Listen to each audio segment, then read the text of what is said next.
Hello champions, कैसे हैं आप सभी। स्वागत है आपका नेचर विद साइंस में। और आज हम लेके आए वापस से आपके लिए 10th क्लास बायो का चैप्टर। एग्जाम हमारे बिल्कुल पास आ रहे हैं, तो हम क्या क्या क्या करना चाहिए, हमें रिवीजन करना चाहिए। और रिवीजन करने के लिए हम लेके आए रैपिड रिवीजन। और जैसा कि हमने बात की थी कि हम एक एक पोर्शन को कवर करेंगे, तो हमने सबसे पहले कौन सा पोर्शन उठाया था, बायो। और बायो के हम 2 चैप्टर का रैपिड रिवीजन कर चुके हैं। कौन कौन सा, why do organism reproduce and heredity, दोनों कनेक्टेड एक दूसरे से, बहुत इंपॉर्टेंट चैप्टर है। अब अगर इस चैप्टर की बात करें तो हमें पता है कि अगर हम सिलेबस में देखें तो एक डिफरेंट यूनिट है हमारी बुक में, और ये एक डिफरेंट यूनिट है, हमें पता है। और इसके कितने मार्क्स का है, 5 मार्क्स का है। तो हमारे लिए तो 5 मार्क्स तो बहुत इंपॉर्टेंट है, क्योंकि हमने तो ये डिसाइड किया है कि हमें 1 मार्क्स भी कटने नहीं देना है। कितने लाने हैं, 80 आउट ऑफ 80। हमारा टारगेट यही है, तो टारगेट पूरा करना है, तो टारगेट को हम उसी हिसाब से चलेंगे। तो ये जो चैप्टर है हमारा रैपिड रिवीजन अवर एनवायरनमेंट का, इसमें कुछ टॉपिक बहुत इंपॉर्टेंट है। पहले मैं उन टॉपिक्स के नाम बता दूं ताकि आपका ध्यान उन टॉपिक्स पे बहुत अच्छे से जाए। इसमें एक टॉपिक आएगा फूड चेन, ठीक है, बहुत इंपॉर्टेंट है। उसके बाद एक आएगा फूड वेब, वो भी बहुत इंपॉर्टेंट है। और उसके बाद इस चैप्टर से 2 क्वेश्चन या एक बड़ा क्वेश्चन कई बार ऐसे बनते हैं जो किसी भी बच्चे के गलत नहीं होने चाहिए। हम उसके लिए थोड़े से अवेयर हो, न्यूज़पेपर या डेली की जानकारियों से अवेयर हो, या इन चीजों से, तो भी हम इसको कर सकते हैं। एक आएगा इसके अंदर गार्बेज मैनेजमेंट, और गार्बेज मैनेजमेंट का क्वेश्चन लगभग हर बार बनता है, तो वो हमें इस पे ध्यान देना है। साथ में ओजोन डिप्लेशन, ओजोन लेयर है, उसके बारे में भी इस चैप्टर में। तो ये हमारे इसमें मेन इंपॉर्टेंट टॉपिक है, जो हर हाल में इनमें से क्वेश्चन आपको आने ही आने हैं, और बहुत इजी टॉपिक्स हैं। अगर इन टॉपिक्स को आप बहुत अच्छे से यहाँ पे ही सुन लेंगे तो ये आपके गलत नहीं होंगे। तो हम आगे बढ़ते हैं। सभी वीडियो आप देखते रहें, और आपको देख के उसमें कुछ भी चीज आपको ऐसी लगे समझ नहीं आ रही है, वो जरूर कमेंट में डालें। अगर आपको अच्छे लगते हैं तो अपने दोस्तों से सभी से लाइक एंड शेयर कीजिए, क्योंकि हमारे चैनल का मेन मोटिव ये है कि साइंस है वो सभी बच्चों तक जाए, और इतने इजी वे में जाए कि बच्चों को साइंस से कोई डर ना लगे, साइंस को एंजॉय करें। क्योंकि साइंस क्या है, कुछ नहीं, daily life, our daily life, ठीक है। डेली लाइफ, सुबह उठने से लेके सोने तक, एंड सोने के बाद भी सब कुछ जो हो रहा है, एवरीथिंग इज साइंस। बढ़े आगे, ओके। सबसे पहले एक वर्ड आता है एनवायरमेंट, पर्यावरण, है ना, एनवायरमेंट, ठीक है। एनवायरमेंट मतलब, एनवायरमेंट एक फ्रांसीसी शब्द से बना है, जो हमारे सिलेबस में नहीं है, वैसे बता रहा हूं, एनवायरमेंट से बना है। और उसका मीनिंग क्या है, मतलब एनवायरमेंट एक फ्रांसीसी शब्द था जिससे एनवायरमेंट शब्द को लिया गया है, और इसका मीनिंग क्या होता है, घर। तो एनवायरमेंट हमारा क्या है, घर, जिसमें हम रहते हैं, या कुछ जगह आएगा घेरे हुए, ठीक है। तो ये हमारा एक घर है जिसमें हम रह रहे हैं। क्योंकि हम कहते हैं यार हमारा एनवायरमेंट पोल्यूटेड हो गया है, हमारा एनवायरमेंट बड़ा शुद्ध है। हम कहीं मान लो दिल्ली में रह रहे हो, कहीं रह रहे हो, तो हम कहेंगे बहुत ही पोल्यूटेड एनवायरमेंट है हमारा। क्यों, हमारे चारों तरफ का एनवायरमेंट, हम जिसमें रह रहे हैं। Definition: everything that is around us, which includes both living and non-living things such as soil, water, animal and plant, which adapt themselves to their surroundings। देखो इसमें बहुत अच्छी बात कही है, everything, हर वो चीज। एनवायरमेंट में ऐसा थोड़ी कि सारी लिविंग थिंग्स के लिए हम कहेंगे, नहीं, क्योंकि ऐसा थोड़ी है। यहाँ पे एक, अगर इसमें दिखाई दे रहे हैं, अगर विजिबल वाले बात हो रही है, तो लिविंग थिंग मैं हूं, सब नॉन लिविंग थिंग है ना। एनवायरमेंट में हम सर्वाइव कर रहे हैं ना, गर्मी में एसी चल रहा है, सब कुछ चल रहा है, तो वो हमारा एनवायरमेंट। तो एनवायरमेंट में क्या है, एवरीथिंग दैट इज अराउंड, हमारे चारों तरफ वो हर चीज, which includes both living and non living things such as soil, soil living thing नहीं आती ना, water, animal, plants, which adapt themself to their surroundings, वो अपने चारों तरफ जो सराउंडिंग है, जिस एनवायरमेंट में रह रहे हैं, उसके अकॉर्डिंग अपने आप को अडेप्ट कर लेते हैं। इसमें हम सिंपल एग्जांपल ले सकते हैं कैमल का। कैमल किसमें, डेजर्ट में होता है, तो हमने देखा उसमें हम्प होता है, कुबड़ जिसमें बोलते हैं, वो काफी दिनों तक बिना पानी पिए रह सकता है। पैर उसके कैसे होते हैं, गद्दीदार होते हैं, फोमी होते हैं। तो क्या है, उस अपने सराउंडिंग्स के चारों तरफ जो है उसमें रहता है, उसके अकॉर्डिंग उसने डेजर्ट एनवायरनमेंट के अकॉर्डिंग अपने आप को क्या कर लिया, अडेप्ट कर लिया। एनवायरनमेंट के बाद एक वर्ड आता है इकोसिस्टम। इकोसिस्टम एक community of living organism and their physical environment that interact together in a specific area, environment तो ठीक है, लेकिन एक स्पेसिफिक एरिया, जैसे कि एक स्पेसिफिक एरिया की अगर बात करें, अगर आपके घर में एक्वेरियम है, वो भी एक छोटा आर्टिफिशियल इकोसिस्टम उसको हम कह सकते हैं। आर्टिफिशियल क्यों कहा? क्योंकि वो हमारे द्वारा मैन मेड है, वो नेचुरल नहीं है। तो a community of living organism that and their physical environment, उनका फिजिकल एनवायरनमेंट, ठीक है, that interact together in specific area, एक स्पेसिफिक एरिया में एक दूसरे के साथ क्रिया करते हैं, या एक दूसरे के साथ इंटरेक्ट होते हैं, एक दूसरे को इफेक्ट करते हैं, एक दूसरे के ऊपर डिपेंड है। अब हम बात करेंगे दो तरह के इकोसिस्टम, नेचुरल इकोसिस्टम और आर्टिफिशियल इकोसिस्टम। जैसे अभी हमने बात की, ठीक है, the ecosystem which exist in nature on its own, जो नेचुरल है, नेचर में है, example forest, lake and ocean. समझ में आ रहा है एग्जाम्पल से? क्लियर? ये क्या है? मैन मेड इकोसिस्टम है, एक्वेरियम, गार्डन, क्रॉप फील्ड, ठीक है, ये सब क्या है? मैन मेड आर्टिफिशियल इकोसिस्टम है हमारे, ठीक है। अब इसमें अगर हम बात करें, इसमें कौन कौन सा आएगा? एक्वेटिक आएगा, ठीक है, टेरेस्ट्रियल, ठीक है, एक्वेटिक में कौन कौन से आएंगे?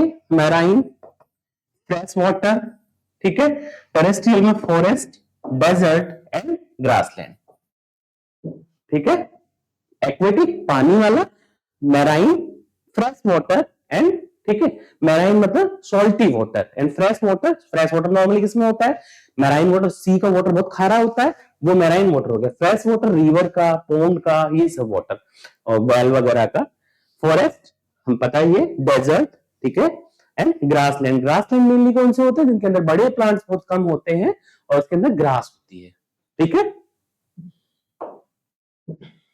कंपोनेंट्स ऑफ इकोसिस्टम, हमें जरूर पता होना चाहिए कि हमारे इकोसिस्टम के कंपोनेंट्स क्या हैं, क्योंकि हमें अपने बारे में भी अवेयर होना जरूरी है और हमारे चारों तरफ के एनवायरनमेंट के बारे में भी, दोनों चीजों के लिए, मार्क्स लाने के लिए भी और अपने लिए भी।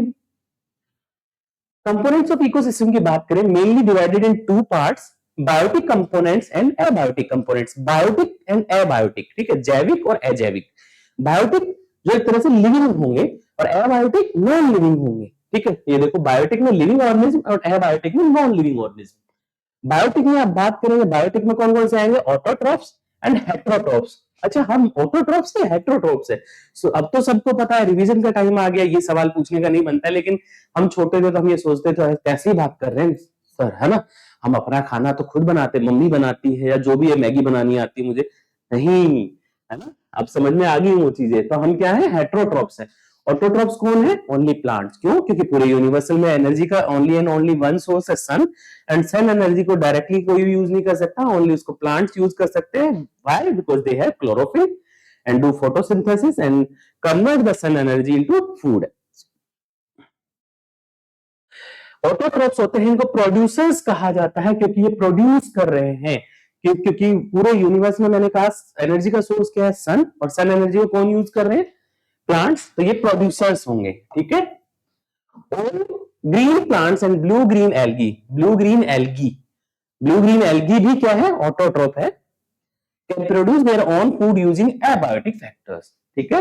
अब आते हैं हेटेरोट्रॉफ्स। हेटेरोट्रॉफ्स में दो आएंगे, ठीक है, कंज्यूमर्स एंड डीकंपोजर्स, ठीक है, ये बहुत इंपॉर्टेंट है, दोनों डीकंपोजर्स भी इंपॉर्टेंट है एंड कंज्यूमर्स भी इंपॉर्टेंट है। कंज्यूमर्स कौन है? जो हमारे प्रोड्यूसर्स के द्वारा बनाए गए खाने को लेते हैं, वो क्या है? कंज्यूम करना, हम उसको कंज्यूम कर रहे हैं। Include all animal which depend on producers, all animals which depend on producers directly और indirectly for their food. Directly and indirectly हम किस पे डिपेंड करते हैं? प्रोड्यूसर्स पे, ठीक है। अब इसमें तो हम इसी को पढ़ लेते हैं, इसी का आगे का पार्ट।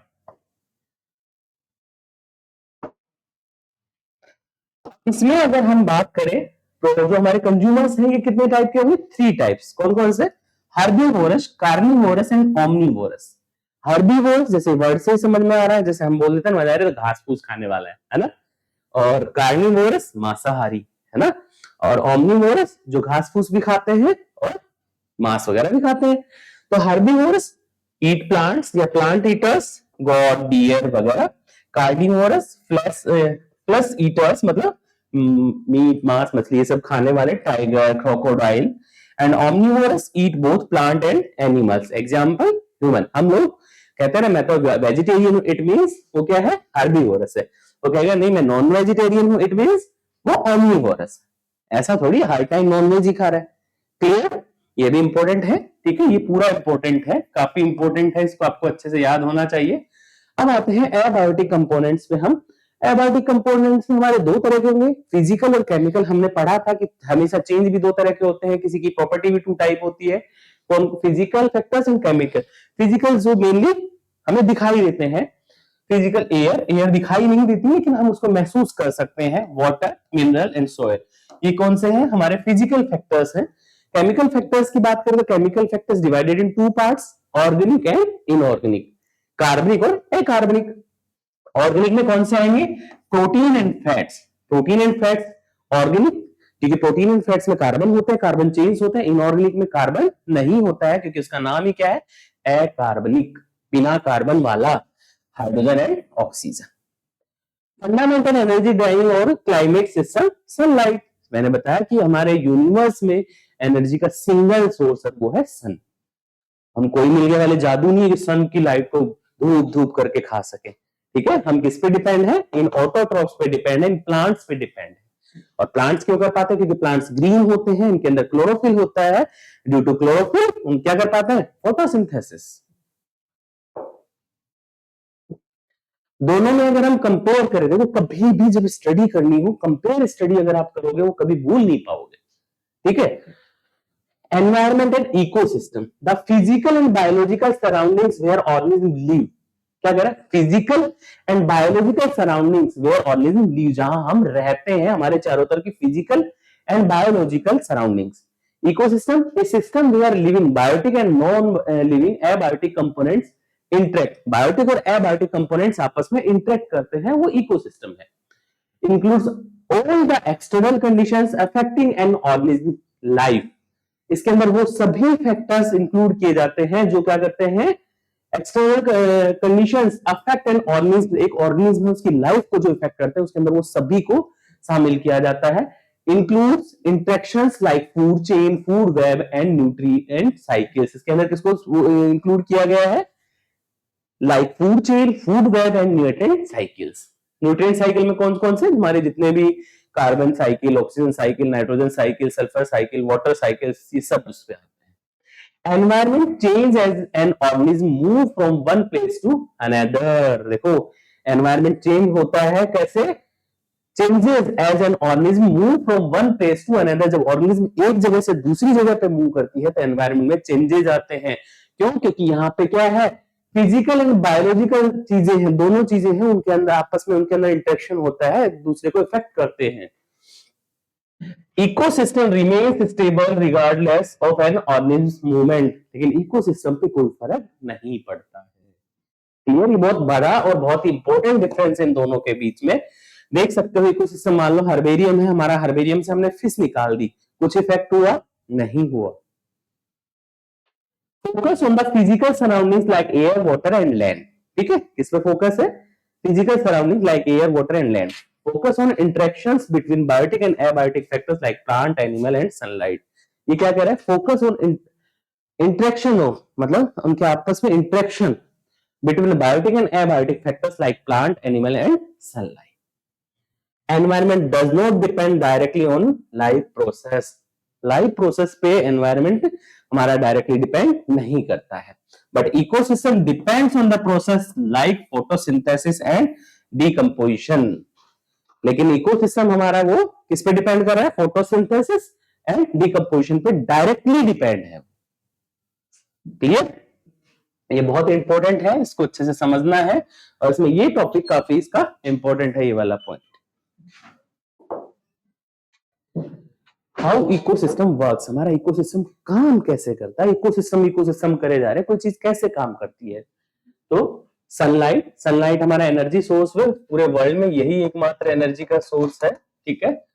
सनलाइट, उसको सनलाइट में कौन किसको यूज कौन करता है, सनलाइट को ओनली प्लांट्स, प्लांट्स क्यों यूज कर पाते हैं, because they have chlorophyll and due to chlorophyll they can do photosynthesis.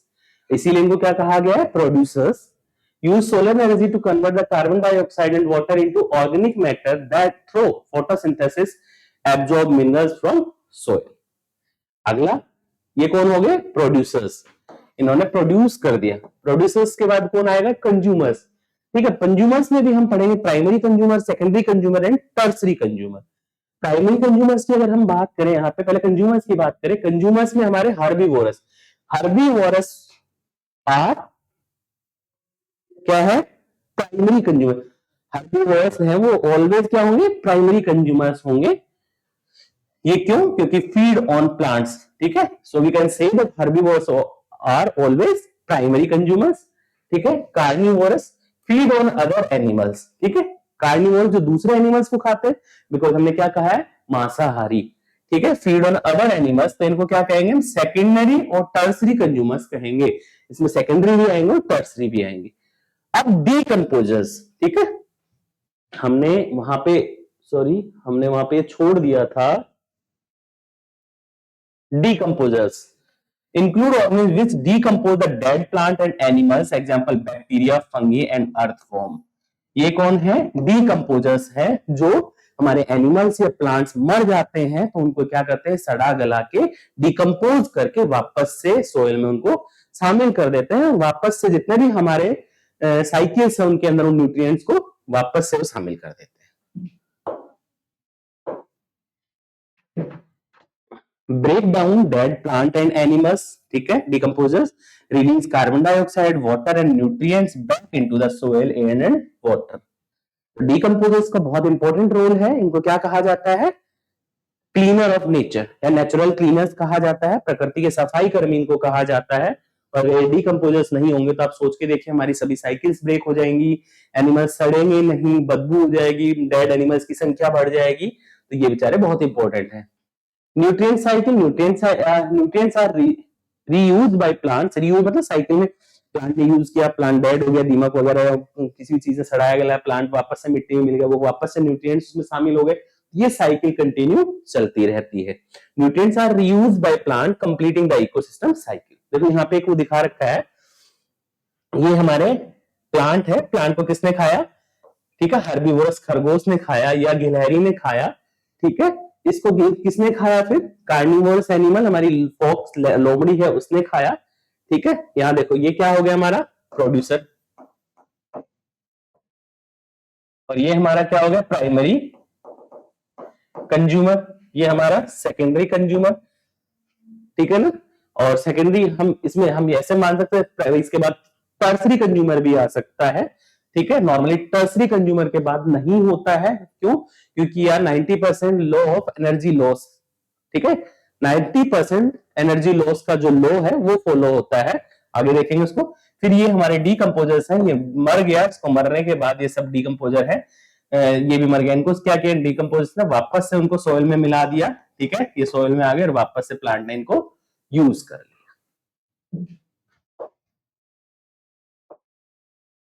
बहुत बहुत बहुत इंपॉर्टेंट 5 स्टार 7 स्टार।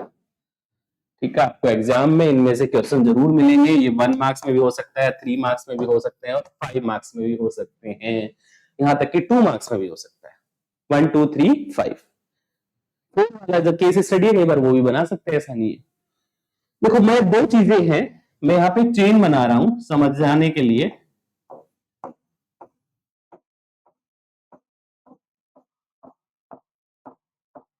ये चेन एक के बाद एक से जुड़ी हुई है। ठीक है, तो अब हम बात करें यहाँ पे ये हमारे तीनों फूड चेन के जो तीनों है, ठीक है, a series of organism feeding one another. एक सीरीज सभी ऑर्गेनिज्म की, जीवों की, जो एक दूसरे को क्या कर रहे हैं? खा रहे हैं, या एक दूसरे पे डिपेंड है, एक दूसरे को खा के अपनी लाइफ को सरवाइव कर रहे हैं। प्लांट है, प्रोड्यूसर था, प्रोड्यूस किया इसने, ये भी प्रोड्यूसर है। कोई क्रॉप है, ये भी प्रोड्यूसर है। ये हमारे क्या हो गए? प्रोड्यूसर हो गए। बिकॉज क्या है? ये ग्रीन है और इनके अंदर क्या है? क्लोरोफिल है। क्लोरोफिल है तो क्या होगा? फोटोसिंथेसिस होगा। और ये हमारे क्या है? प्रोड्यूसर्स। प्रोड्यूसर्स हैं, इनको किसने किया? कंज्यूमर्स। ये हमारे प्राइमरी कंज्यूमर आ गए, प्राइमरी कंज्यूमर। ठीक है, देखो यहाँ पे ये प्राइमरी कंज्यूमर ये है, यहाँ पे प्राइमरी कंज्यूमर ये है, यहाँ पे प्राइमरी कंज्यूमर ये है, ये हमारा सेकेंडरी कंज्यूमर है और ये हमारा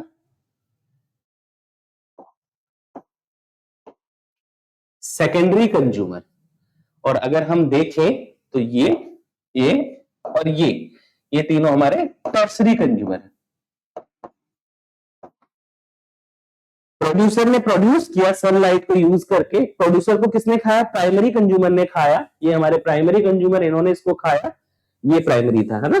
प्राइमरी कंज्यूमर को किसने खाया? सेकेंडरी कंज्यूमर ने खाया। सेकेंडरी कंज्यूमर को टर्सरी नॉर्मली इतनी लंबी बहुत कम होती है, ठीक है, लेकिन यहाँ पे प्रोड्यूसर को प्राइमरी कंज्यूमर ने खाया, प्राइमरी कंज्यूमर को सेकेंडरी कंज्यूमर ने खाया, और हमारा टर्सरी कंज्यूमर, ठीक है।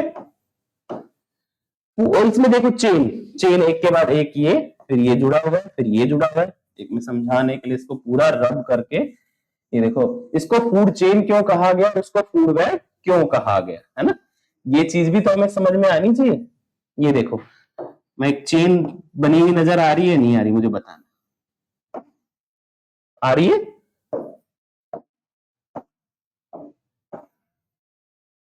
तो एक ये प्लांट, इसने प्रोड्यूस की एनर्जी को, इसके ऊपर कौन डिपेंड है? ये डिपेंड है, ये डिपेंड है, उसके इसके ऊपर ये डिपेंड है, इसके ऊपर ये डिपेंड है, और इसके ऊपर ये डिपेंड है। एक चेन है, क्या है? एक series of organism feeding one another. क्या कर रहे हैं? एक सीरीज है ऑर्गेनिज्म की जो एक दूसरे को फीड कर रहे हैं, खा रहे हैं।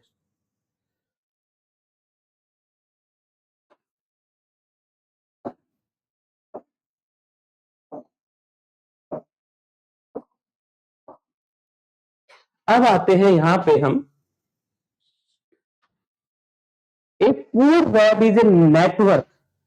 यहाँ पे चेन वर्ड यूज नहीं किया है। ए food web is a network of interconnected food chains. A food web is a network of interconnected food chains. Food chains का इंटरकनेक्टेड है ये। शोज कॉम्प्लेक्स फीडिंग रिलेशनशिप, और ये क्या शो करता है? Complex feeding relationship in an ecosystem. यहाँ पे एक एनिमल को एक ही खा रहा था फूड चेन में, लेकिन फूड वेब में एक नेटवर्क है किसका? फूड चेन्स का। यहाँ पे एक एनिमल है, उसको दो दो तीन तीन खा रहे हैं, इट मीन्स उनके अंदर कंपटीशन है। It demonstrates how each organism can be consumed by multiple organisms and vice versa. देखो, इसको किसने खा? ये क्या है? हमारे सारे प्रोड्यूसर्स हैं, ठीक है, ये प्रोड्यूसर्स, ये हमारा प्राइमरी कंज्यूमर है, ये हमारा सेकेंडरी कंज्यूमर है, ठीक है। और सर ये देखो, ये यहां पर हमारा टर्सरी, ये भी हो सकता है, ये भी हो सकता है। अब देखो, इनकी तो चेन बन रही है, ठीक है, लेकिन देखो यहां पे अगर हम यहां देखें, ये है, इसको इसके ऊपर देखो, देखो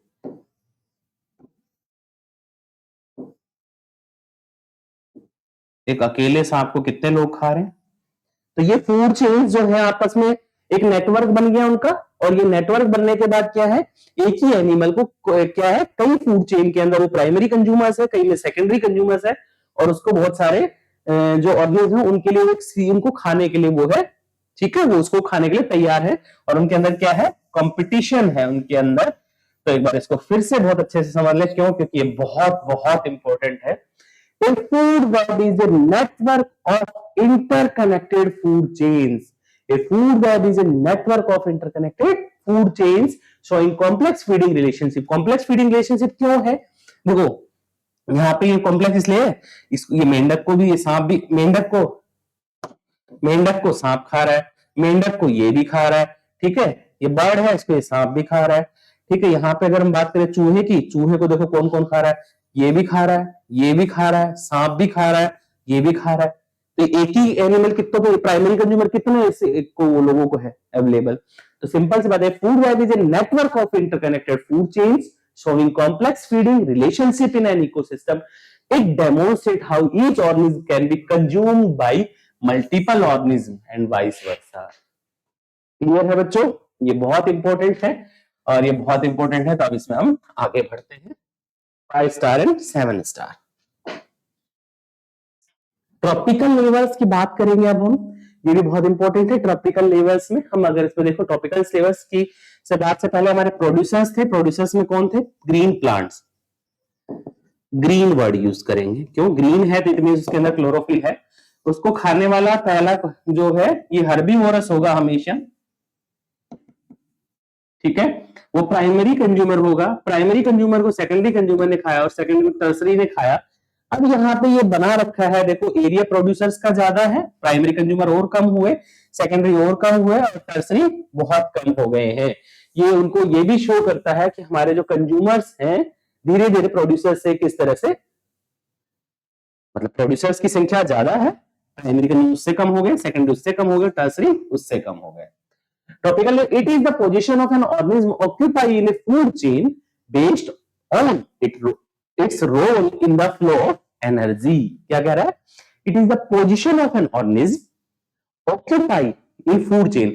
Position मतलब उसके फूड चेन में प्राइमरी कंज्यूमर की जगह है या प्रोड्यूसर्स की जगह है या सेकेंडरी कंज्यूमर की जगह है या टर्सरी कंज्यूमर की जगह है, बेस्ड ऑन इट्स रोल, उसके रोल पे डिपेंड है in the flow of energy, energy के फ्लो में। एनर्जी का जैसे कि मैंने बताया था कि यहाँ पे 10% फ्लो ऑफ एनर्जी या 90% लॉस ऑफ एनर्जी का रूल है। अब मैं बताता हूं इसको। तो ये हमारा प्रोड्यूसर्स है, यहाँ पे इन्होंने मान लो 100% एनर्जी है प्लांट ने यूज की, वो उसकी बात हो रही है। सन एनर्जी का तो सिर्फ कितना यूज कर पाते हैं हम? ओनली 2%। यहां से इसको कितनी जाएगी? 90% हास हो जाएगा, ओनली 10% ही ट्रांसफर होगी। 90% चली गई, खराब हो गई, 10% गई, यहां कितनी जाएगी? 1%, ठीक है। और यहां कितनी? 0.1%। कहने का मतलब है यहां ये 100 थी, ठीक है, इस 100 का यहाँ पे 10% जाएगा। हालांकि इस यहाँ पे मैं इसको 100 माना कि 10 ही है, 1 and 0.1%। तो ये क्या है हमारा? 10% लॉ ऑफ एनर्जी या 90% loss of energy law. Energy flow काफी इंपॉर्टेंट है, बहुत बहुत इंपॉर्टेंट है, क्योंकि मैक्सिमम बच्चे इसमें गलत करते हैं। फर्स्ट लेवल में कौन आएगा? प्रोड्यूसर्स आते हैं। Producers are all producers are autotrophs. Autotrophs producers, green plants fix solar energy and convert it into chemical energy. Second level herbivores, primary consumers, ठीक है, सारे क्या होंगे? herbivores, ठीक है। Third level small carnivorous, secondary consumers, and fourth level large carnivorous, territory consumers, ठीक है। जैसे टाइगर आया था, देखो यहां ये था ना, energy flow through the environment via food chain क्यों? अरे हम क्यों खा रहे हैं खाना? ऐसे ही थोड़ी कि मुझे शौक है, खा ली हूं, खाना खाऊंगा, नहीं, एनर्जी चाहिए हमें। रात को खाना खा के सोते, सुबह उठते फिर भूख लगती है, क्यों? क्योंकि बॉडी में तो फंक्शन चलता रहता है, बॉडी के ऑर्गन्स तो काम करते रहते हैं, तो एनर्जी की रिक्वायरमेंट होती है। एनर्जी किससे मिलेगी? फूड से। Energy flow through the environment via food chain, producers capture sunlight energy and make it available to consumers and decomposers, ठीक है। Energy decrease at each tropical level with only 10% of energy transferred to the next level. सिर्फ 10% जा रही है, 90% खराब हो रही है, वेस्ट हो रही है। The 10% law of energy transfer, ये बहुत इंपॉर्टेंट है। Transfer proposed by the Raymond Lindman state that only 10% of the energy from one tropical level is passed on the next level in a food chain. The remains 90% is lost as heat during the movement, growth and other life process. Clear बच्चों? ये चीज बता रहा था पहले से ही, बहुत important है, बहुत इंपॉर्टेंट है, बहुत इंपॉर्टेंट है। की observation about an energy flow. क्यों की ऑब्जर्वेशन क्यों दिए यहाँ पे मैंने? क्योंकि ये एनर्जी फ्लो है, इस पे क्वेश्चन बनता है और ये गलत होने की संभावना होती है। Green plants capture 1% of solar energy falling on their leaves. मैंने कहा था ना, हम सन एनर्जी के टोटल ही 2% यूज करते हैं। ग्रीन प्लांट्स कितना कर रहे हैं? Green plants capture 1% of solar energy falling on their leaves at each tropical level. Heat loss, a large part of energy is lost as heat to the environment. 10% rule, only 10% of the consumed energy is converted into biomass and made available to the next level. ठीक है, वही बात दोबारा repeat हो रही है। Due to energy loss, food chain are usually limited to 3-4 levels. मैंने बताया था ना, ये क्वेश्चन बनता है, why the food chains are limited for 3 and 4 levels. So answer, only 10% of the consumed energy is converted into biomass and made available to the next level. Due to the energy loss, food chain are usually limited to 3-4 levels. Producers are the most numerous, with numbers decreasing progressively at higher tropical levels. Biomagnification की अगर बात करें हम, progressive accumulation of harmful chemicals कौन से? Pesticides, ठीक है, in organism at higher tropical level. Biomagnification बहुत इंपॉर्टेंट है ये भी भाई, मैं कह रहा ना ये चैप्टर पूरा इंपॉर्टेंट है। Progressive accumulation of harmful chemicals, मतलब हम हार्मफुल केमिकल्स जैसे यूज करते हैं, डीडीटी वगैरह ये सब यूज करते हैं, इनका क्या है, जो हमारे हायर ट्रॉपिकल लेवल्स तक पहुंचना, वो क्या कहलाता है? बायोमैग्निफिकेशन। मैं एक छोटा सा एग्जांपल दे देता हूं। हमारे गिद्ध जो थे, जिन्हें चील बोलते हैं, गिद्ध जो थे, वो इतना ज्यादा संख्या कम क्यों हुई थी? क्योंकि हम जैसे कुछ पेन किलर्स हैं, डीडीटी वगैरह है, ये यूज करते हैं या एनिमल्स को भी देते हैं और एनिमल्स मर जाते हैं। एनिमल्स के अंदर वो मेडिसिन है, डाइक्लोफेनेक वगैरह, ये सारी क्या हो जाती है? स्टोर हो जाती है। एनिमल्स को कौन उनको खाता है? उनको गिद्ध खाते हैं। तो गिद्धों ने खाने से क्या हुआ? उनके अंडे की जो कोटिंग थी, उनका जो एग था, उसकी कोटिंग मान लो इतनी थी, लेकिन इन दवाइयों के खाने से उनके एग की कोटिंग से इतनी बची। अब वो एग के ऊपर बैठ के एग को जितनी हीट देते थे, उतनी हीट में उनके एग, उनकी वजह से उनके बच्चे एग के अंदर ही मर जाते थे, क्योंकि ये कोटिंग कम हो गई थी। तो देखो कितना बड़ा नुकसान हो रहा है। हम पशुओं को ऑक्सीटोसिन के इंजेक्शन लगा देते हैं, है ना, दूध वगैरह के लिए। वो नहीं लगाने चाहिए, वो बहुत हार्मफुल होते हैं, क्योंकि वो बायोमैग्निफिकेशन के तहत हमारे हायर लेवल तक पहुंच जाते हैं, हमारे अंदर भी पहुंच जाते हैं, स्टोर हो जाते हैं, और हम बहुत सारे वैसे ही यूज कर रहे हैं। Chemical enter the food chain through soil, water absorbed by plant or aquatic organism. As these chemicals are non-degradable, they accumulate at each tropical level. Humans being at the top of the food chain. Food chain के top पे कौन है? Human, क्योंकि tiger था, tiger को भी कौन खा सकता है? Human. Accumulate the highest concentration of these chemicals, और ये सबसे, हम सब्जियों पे दबा के केमिकल्स डाल रहे हैं, फ्रूट्स पे डाल रहे हैं, सारे लास्ट में जा किस में रहे? हमारे अंदर जाके बायोमैग्निफिकेशन हो रहा है, और धीरे धीरे हमें बीमारियां होती जा रही है। Food chain and food web, ठीक है, ये समझ लोगे। अगर फूड चेन और फूड वेब समझ आ गई होगी तो ये भी समझ लोगे, काफी इंपॉर्टेंट है ये। The linear sequence of the organism where each is eaten by the next organism, ठीक है, एक लाइन में होती है, हर एक ऑर्गेनिज्म उसको दूसरी को खा रहा है, दूसरी तीसरी को खा रहा है। एक complex network of interconnected food chains in an ecosystem, ये कॉम्प्लेक्स नेटवर्क था, एक ही एनिमल्स को कई लोग खा रहे थे। Simple and state forward showing one pathway of energy flow, ठीक है, ये स्टेट फॉरवर्ड है, एक सिंगल पाथवे है, वन वे है ये, ठीक है। कॉम्प्लेक्स एंड ब्रांच्ड, कॉम्प्लेक्स है और ब्रांच्ड है, मैंने बताया था नेटवर्क है, showing multiple pathway of energy flow. Each organism is linked to only one other organism, यहाँ पे एक ऑर्गेनिज्म है, वो दूसरी ऑर्गेनिज्म उसको एक ही ऑर्गेनिज्म खा पा रही है, यहाँ पे ऐसा नहीं है, मल्टीपल ऑर्गेनिज्म है। Each organism is connected to multiple organism at different tropical levels. Less stable होती है food chain, affected if one organism is removed from the chain. हाँ, इसका ये ड्रॉबैक है कि अगर एक फूड चेन में से एक भी एनिमल अगर गायब हो गया, विलुप्त हो गया, ठीक है, तो क्या हो जाएगी? डिस्टर्ब हो जाएगी पूरी चेन, खराब। इसमें ऐसा नहीं है, इसीलिए क्या है ये? More stable. Removal of the one organism has less impact due to the multiple connections. Energy flow in a single direction, energy का फ्लो एक सिंगल डायरेक्शन में होता है, यूनिडायरेक्शनल होता है ये, ठीक है। Energy flow through the multiple interactions, ठीक है, connected pathways. Example, grass, grasshopper, frog and snake, ठीक है, हो गया। अब example, grass is eaten by the grasshopper, rabbit और dear, which are eaten by the frog, hawk and lion, ठीक है। क्लियर बच्चों, समझ में आया? क्योंकि अगर वो पीछे का हमें समझ में आएगा तो ये जरूर समझ में आएगा, और अगर वो और ये हमने समझ लिया तो हमारे एक भी नंबर का, छोटा सा मार्क्स का भी गलत होने की पॉसिबिलिटी नहीं। Ozone layer and it's depletion, मैंने बताया था बच्चों ये बहुत इंपॉर्टेंट है, ये हमारे अवेयरनेस के लिए भी इंपॉर्टेंट है, ये 10th के पेपर में ही नहीं, ये सभी कंपटीशंस में भी पूछा जा रहा है, और सभी कंपटीशंस में नहीं, सारे की सारे कंट्रीज उसके लिए चिंतित है। ओजोन लेयर, हमें पता है हमारा, जो अगर हम बात करें लेयर्स की अर्थ पे, तो हमारा सबसे पहले ट्रोपोस्फियर, फिर स्ट्रेटोस्फियर, फिर मीजोस्फियर, फिर थर्मोस्फियर एंड एक्सोस्फियर। जो हमारी ट्रोपोस्फियर है वो लगभग 16 किलोमीटर तक है, उसके बाद स्ट्रेटोस्फियर है वो 17 से 50 किलोमीटर तक है, ठीक है। हमारी जो ट्रोपोस्फियर है वो उसके अंदर हमारे सारे जितने भी आंधी तूफान वगैरह सब उसी के अंदर आते हैं ट्रोपोस्फियर में। ये थोड़े यहाँ पे गलत दिखा रखा है मैंने, ठीक है। ये हमारा ट्रोपोस्फियर है।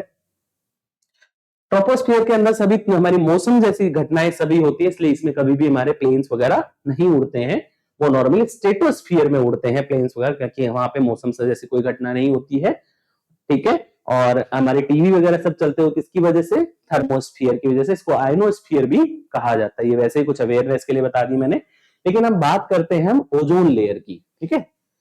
ये हमारी अगर अर्थ है, ये हमारी यहां तक ट्रोपोस्फियर हो गई, ठीक है। ये स्ट्रेटोस्फियर हो गई, ये मीजोस्फियर हो गई, ठीक है। और ये हमारी थर्मोस्फियर और ये एक्सोस्फियर। अब यहाँ पे देखो ये हमारी क्या है, ओजोन लेयर है। ये ओजोन लेयर क्या करती है, हमें सन से आने वाली हानिकारक जो हमारे के लिए बहुत हार्मफुल होती है अल्ट्रावायलेट रेज है, उनको क्या करती है, ये एब्जॉर्ब कर लेती है और ये हमें उनसे सेव करती है, कैंसर वगैरह से सेव करती है।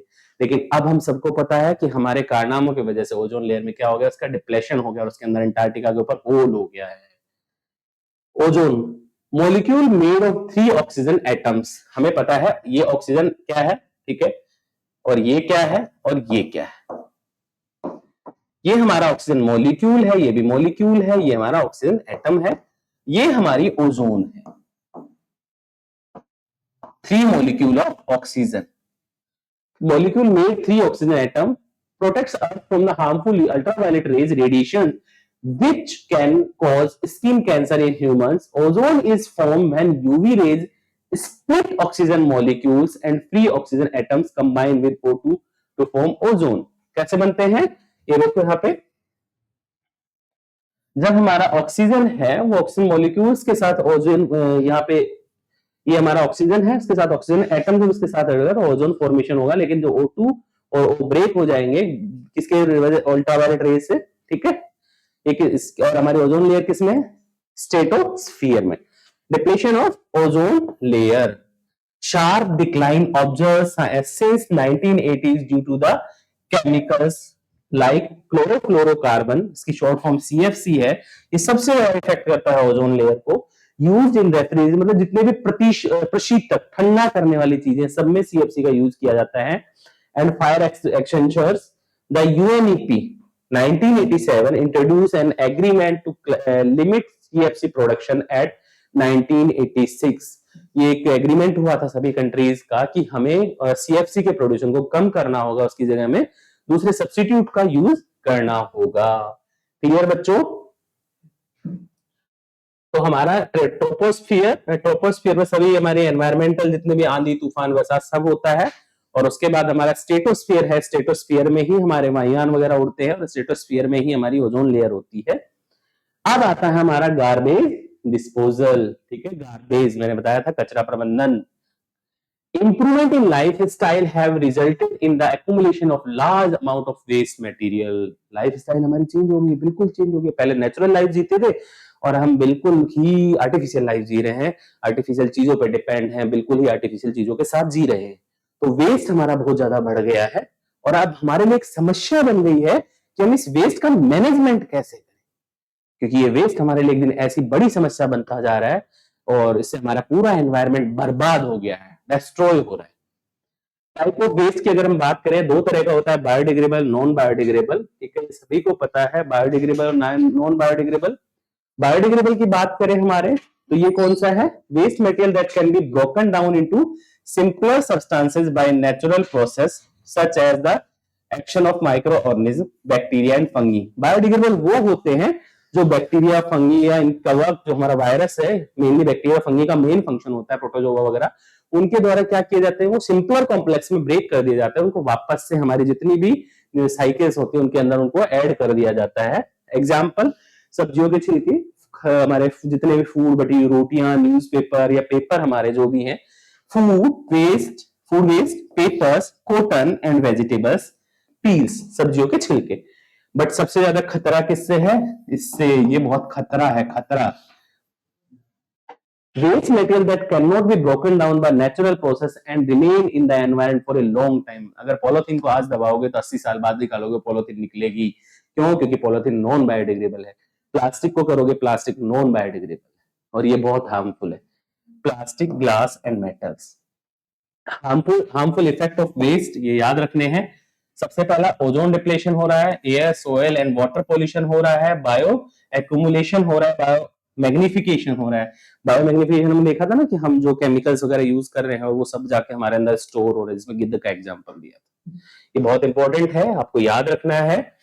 गार्बेज मैनेजमेंट का क्वेश्चन बच्चों हर हाल में आएगा, तो आपको बायोडिग्रेडेबल नॉन बायोडिग्रेडेबल पता होना चाहिए। आपको पता होना चाहिए हमारे पास दो होते हैं, ठीक है, एक हमारा ग्रीन कलर का होता है और जो हमारे एक ब्लू कलर का होता है। हॉस्पिटल में देखोगे आप तीन मिलेंगे, वहां पे रेड कलर का भी मिलेगा। इन सब का आपको इसमें आएगा, तो इसमें आपकी कॉमन जो नॉलेज होती है वो भी देखा जाता है, आपकी अवेयरनेस को भी देखा जाता है।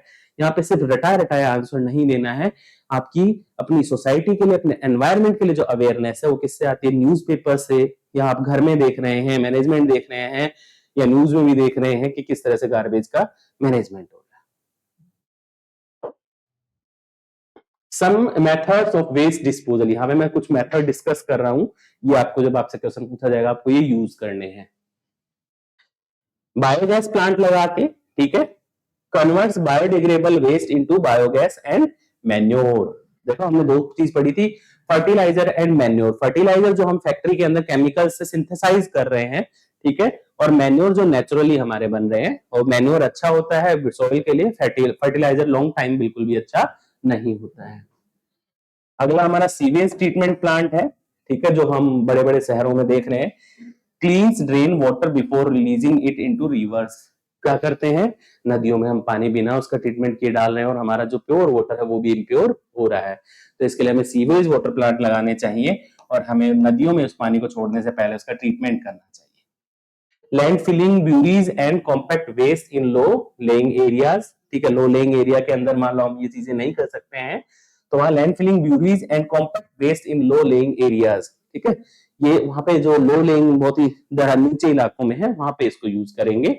कंपोस्ट, ठीक है, कंपोस्ट हमें पता है ना, हमारा केचुआ एनिलिडा ग्रुप का जो है अर्थवॉर्म, ठीक है, उससे हम बनाते हैं compost. Turns organic waste into manure in compost pit, ठीक है, इसमें किसका यूज हो रहा है? एनिलिडा, केचुआ, जिसको किसान का फ्रेंड ऑफ फार्मर कहा जाता है। रिसाइकलिंग, ठीक है, हम triple R, reuse, reduce and recycle, ठीक है, triple R. Recycling process non biodegradable waste into new items.